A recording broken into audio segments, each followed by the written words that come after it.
السلام علیکم ورحمۃ اللہ وبرکاتہ۔ ناظرین کرام، اللہ جل مجدہ الکریم کے فضل اور توفیق سے ہمارا سلسلہ گفتگو کا طہارت کے مسائل سے ہوتا ہوا نماز کی مسائل کی طرف آ رہا ہے۔ اللہ وحدہ لا شریک کے فرائض میں سے ایک اہم فرض نماز ہے۔ ہجرت سے 1 سال قبل اللہ وحدہ لا شریک نے اپنے محبوب کو معراج کروائی، اور معراج سے واپسی پر کریم آقا صلی اللہ علیہ وسلم کو اللہ وحدہ لا شریک نے 5 نماز تحفہ عطا فرمایا۔ کریم آقا صلی اللہ علیہ وسلم نے فرض نمازوں میں سے سب سے پہلے ظہر کی نماز ادا فرمائی۔ نماز کی ترغیب اور ترہیب، اللہ وحدہ لا شریک کے محبوب نے نماز کو ادا کرنے پہ اپنے ماننے والوں کو ابھارا، اور جو سستی اور کاہلی کا شکار ہیں ان کو اس کے قضا کرنے وبال سے بھی ڈرایا۔ اللہ وحدہ لا شریک کے محبوب آپ نے ارشاد فرمایا، 5 صلوات کتبہن اللہ علی العباد، 5 نمازیں جن کو اللہ وحدہ لا شریک نے اپنے بندوں کے اوپر فرض فرما دیا ہے۔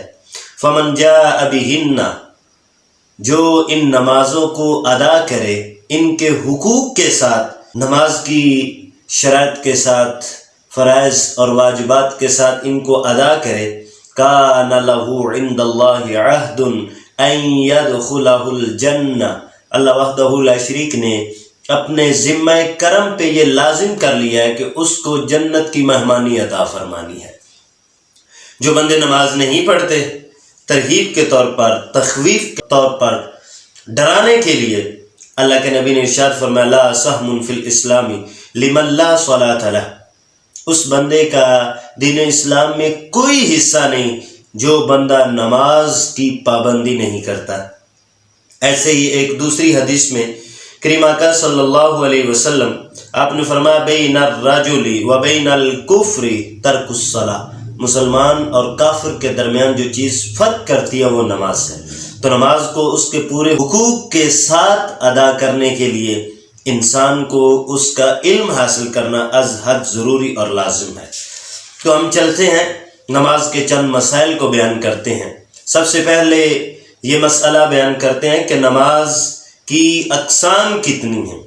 صرف اور صرف احناف کا مختار مذہب بیان کرتے ہیں تاکہ احباب کی سماعتوں پہ گرا نہ گزرے اور وہ اصل مقصد اور مطلب تک رسائی حاصل کر سکیں۔ احناف کے نزدیک نماز کی 4 قسمیں ہیں۔ پہلی قسم ایسے فرض کی جو فرض عین ہے، وہ 5 نمازیں ہیں۔ دوسری قسم ایسے فرض کی جو فرض کفایہ ہے، وہ نماز جنازہ ہے۔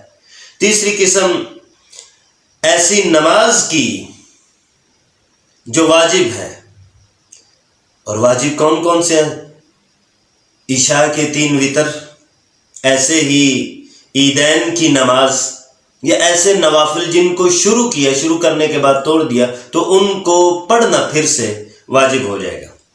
چوتھی قسم نفل نماز کی ہے، برابر ہے کہ وہ سنن ہوں یا مستحبات کے قبیل میں سے، یعنی نوافل ہوں۔ تو یہ 4 قسمیں ان کے ہاں نماز کی معتبر مانی جاتی ہیں۔ تو نماز کی شرائط کون کون سی ہیں اور کتنی ہیں، اس کے بارے میں بھی احناف کا مذہب آپ کے سامنے بیان کرتے ہیں۔ وہ فرماتے ہیں کہ نماز کے واجب ہونے کے لیے 5 شرائط کا ہونا ضروری ہے۔ جب 5 شرطیں پائی جائیں گی، اس بندی کے اوپر نماز فرض ہو جائے گی۔ ان میں سے سب سے پہلی شرط یہ ہے کہ اس تک آفاقی دین یعنی رسول اللہ صلی اللہ علیہ وسلم کی دعوت پہنچی ہو۔ دوسری شرط عقل سالم ہو۔ تیسری شرط کہ وہ بندہ بالغ ہو۔ چوتھی اور 5ویں شرطیں جو ہیں یہ عورت کے ساتھ مخصوص ہیں، یعنی عورت حیض سے بھی پاک ہو اور نفاس سے بھی پاک ہو۔ یہ حیض اور نفاس کیا ہوتا ہے، ہم نے اس کو اپنے بیان میں پہلے سے ہی ریکارڈ کروا دیا ہے، اگر کوئی دیکھنا چاہے تو ہماری ان ویڈیوز کو دیکھ سکتے ہیں۔ یہ تو تھیں نماز کے واجب ہونے کے لیے شرائط۔ اب نماز کے صحیح ہونے کے لیے کتنی شرطیں تھی ہیں اور ان کا پایا جانا ضروری ہے۔ وہ فرماتے ہیں کہ نماز کے صحیح ہونے کے لیے 6 شرائط کا ہونا ضروری ہے۔ سب سے پہلی شرط کہ انسان کا بدن پاک ہو، حدث اکبر سے بھی اور حدث اصغر سے بھی، انسان کا بدن پاک ہو۔ دوسرا، اس کے کپڑے پاک ہوں جو اس نے تن کے اوپر پہنے ہوئے۔ تیسری شرط وہ فرماتے ہیں جس جگہ پہ وہ نماز کا ارادہ کر چکا ہے وہ جگہ بھی پاک ہونا ضروری ہے۔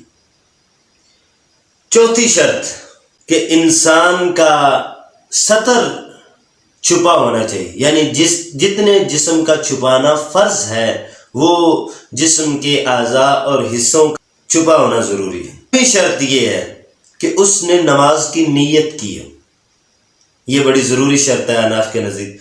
چھٹی شرط وہ فرماتے ہیں کہ قبلہ کی طرف ہو، اگر اس نے جانتے بوجھتے ہوئے قبلہ سے انحراف کر کے نماز پڑھی تو اس کی نماز نہیں ہوگی۔ یہ تو تھی چند شرائط۔